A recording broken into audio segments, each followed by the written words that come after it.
Hello, Star Wars unboxing fans. Welcome to another episode of Darth Tuba's Star Wars Unboxing Show, Sideshow Retrospective. I am your host, Darth Tuba, and we have another kind of a special Sideshow action figure to be released. And I believe it was released in 2009.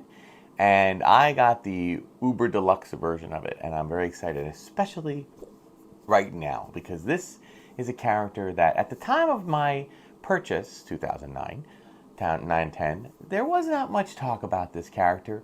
It was more of a reminiscent character. In fact, this character has never appeared in a Star Wars film. Not one up until that point. So what character could it be, right? What character could we talk about? What character could be so popular that they would actually make a figure even though that character never existed? Okay, it existed in other forms of media, like in books, primarily a certain novel, a certain trilogy of novels by a certain author named Timothy Zahn.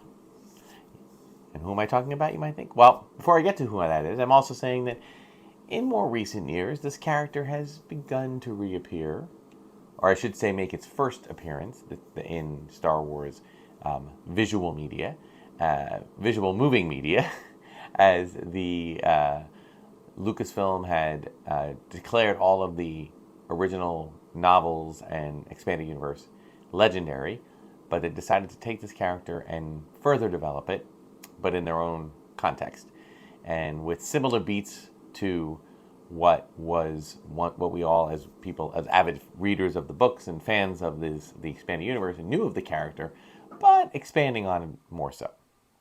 I'm referring to, of course, the Grand Admiral Thrawn. That's right, yes. Grand Admiral Thrawn, from the heir to the Empire,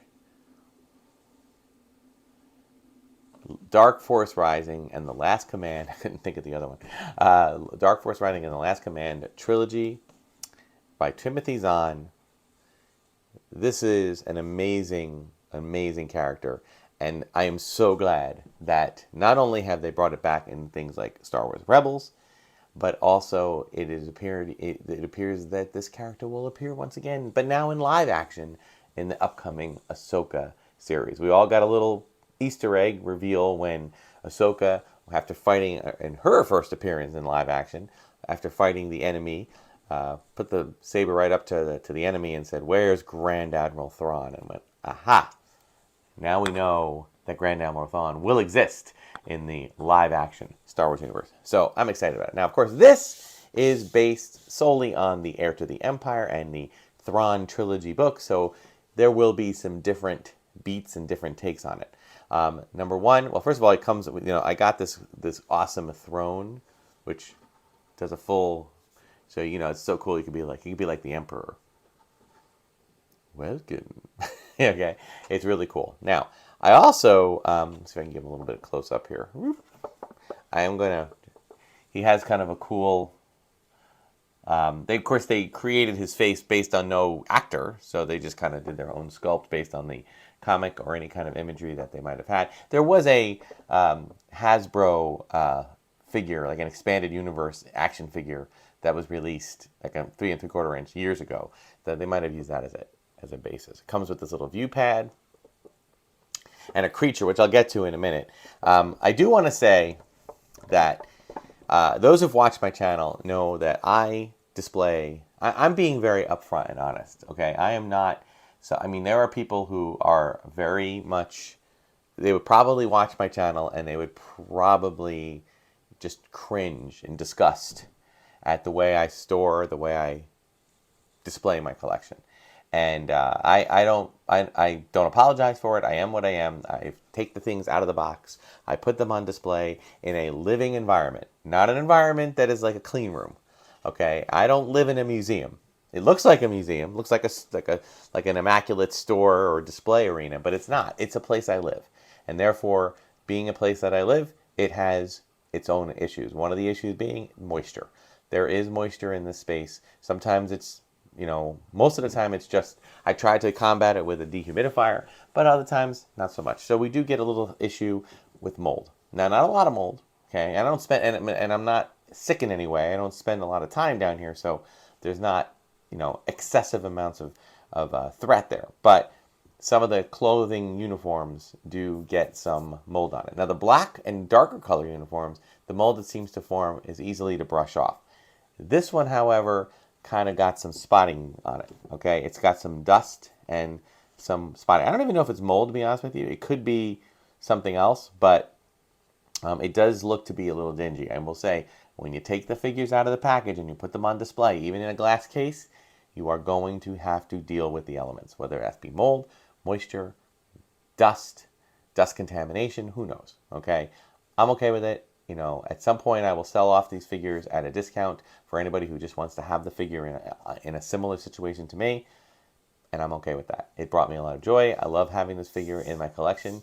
This is I like to collect figures and characters based on specific points in my Star Wars collecting and fandom history, and this villain represents the time when, for years, I thought Star Wars was dead, and it was.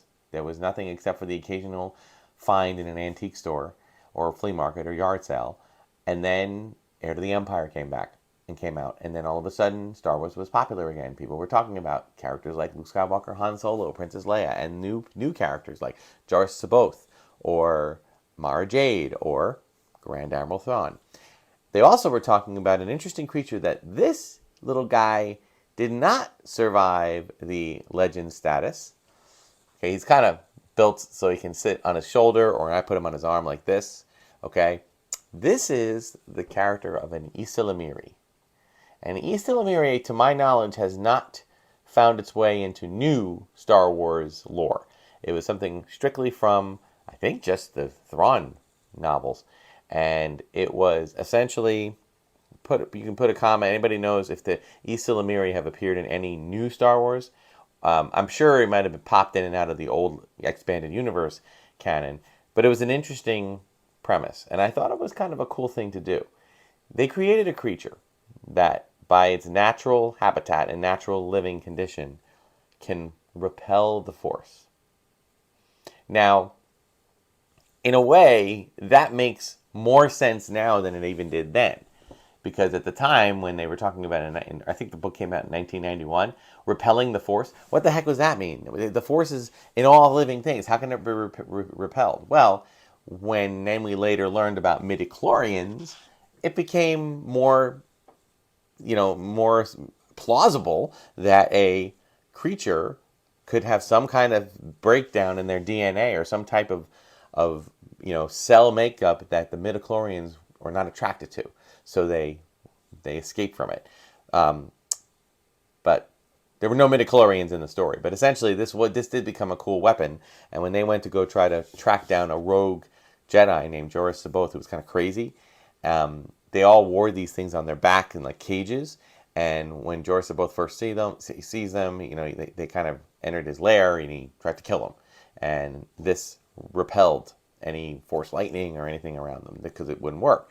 So it was an interesting plot device, and I thought that was a cool thing. So kudos to Sideshow for including it in this thing. So again, that's the figure. The Ysalamiri, just a hard piece of plastic. Character, it's got the white tunic, the white pants, the riding boots, just like most Imperials. Got his thing. I will say his belt keeps coming off, so I have to be a little careful with how I handle it. See, his belt's coming loose there. So not a big deal, just kind of. Now, it's kind of an interesting thing. It comes with like a leather, or I should say a pleather strap, like not real leather.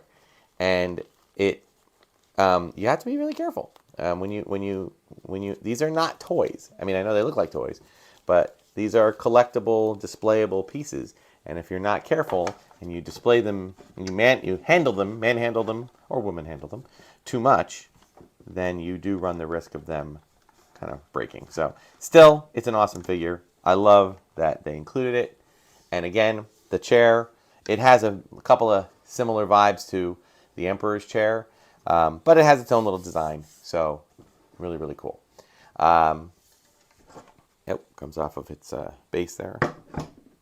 That's why it works so well. It's like basic tech. So there you go.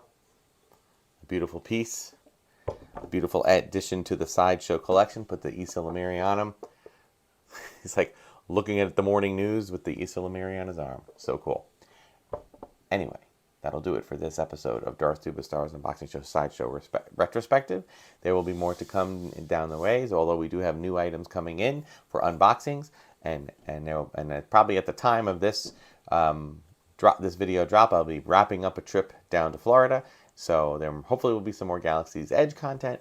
Thank you so much for watching. Until next time, may the Force and the toys be with you.